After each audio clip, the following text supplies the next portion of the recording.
Welcome to Nexus. This week we're focusing on South Australia and on people who've succeeded in their own business. So what's on the program today? We'll visit an automotive restoration workshop, go back in time to the worst Murray River flood in recorded history, and step on board a sail training tall ship. But first, they say every little bit counts, and when it comes to our impact on the environment, people everywhere are becoming more serious about doing whatever they can to be conscious of energy use and their impact on the environment. One smart Queensland business has found the perfect place to start, in the house.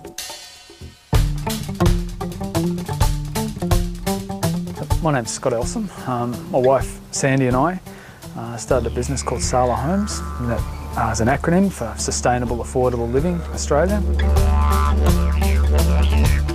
The idea is to produce a house that is cost effective to build and live in, that is also efficient to live in, so it uses low energy, low water consumption. It's very cool to live in, so you don't need air conditioning, using plantation timber and reusable materials.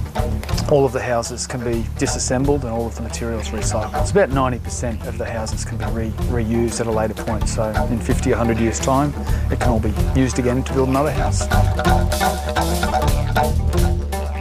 We've been experimenting with what is now called sustainable development, and we found that people loved the idea of it, and the houses were selling easier than the houses that weren't green. In 1998 we bought a caravan park. The aim was to put 2 and 3 bedroom homes in the place of the caravans.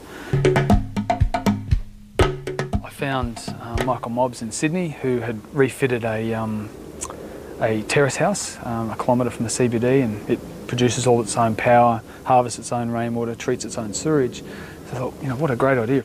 But now we have these kit homes that can go anywhere, and they do just that, treat their own sewage, harvest their own rainwater and produce all their own power. We've always liked living in the country, and we actually saw the original display home. We liked what we saw. The energy that we use in a house is a huge part of sustainability. So we looked at how we could have the houses produce their own energy. Solar electricity was the obvious choice. Photovoltaic panels are very expensive, so what we had to do was find a way to reduce the power consumption in the house to get the most out of the panels.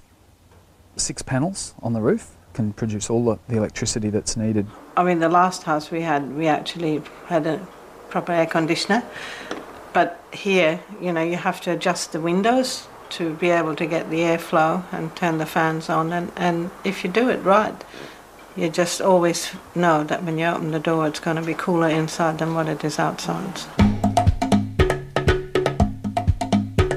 I grew up on the farm, and the coolest place anywhere was where the dogs slept, and that was underneath the house. So we tried to devise a way of getting that cool air from under the house up and into the house. So the walls on the houses are hollow. Cool air from under the house vents up through the walls and out through the roof. The high ceilings make a vast difference. As you can see how high it is, and then having the vents up there, it really does work.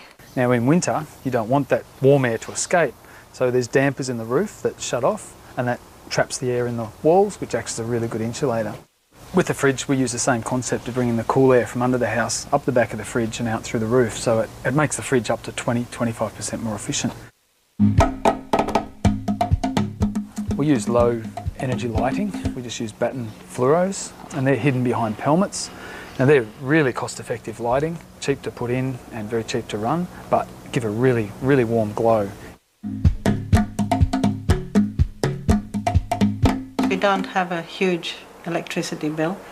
Even in winter with an electric heater, I think it's been maybe $7. Wow. We have the little man on the wall there who tells us how much electricity we have actually saved in one day, but he also tells us how much of the bad emissions that we have saved from going out in the atmosphere, which is quite a nice thing to know.